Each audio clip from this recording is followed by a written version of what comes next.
segurament molt joves, no podem emancipar-nos i ens queda quedar-nos a casa o assumir que si volem viure sols o viure en parelles hem de marxar de la nostra ciutat. Els joves heu de poder decidir a on voleu viure.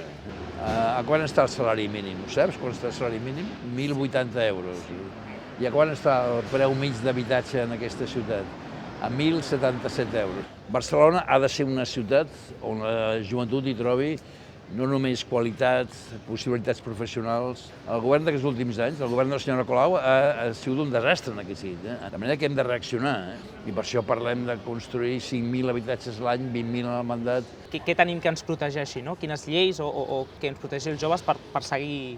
Sembla que tindrem un instrument com la llei de regulació de lloguers, que la teníem a Catalunya, que la vam aprovar i començar a aplicar, però que després el govern de PSOE i Podemos,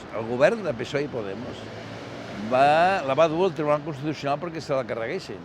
Ara, des d'Esquerra Republicana i altres grups progressistes, s'ha tornat a discutir la qüestió al Congrés de Diputats i s'està convertint, a punt de convertir-se en una llei per tot l'Estat. L'objectiu és clar, els joves han de tenir dret a decidir on viuen.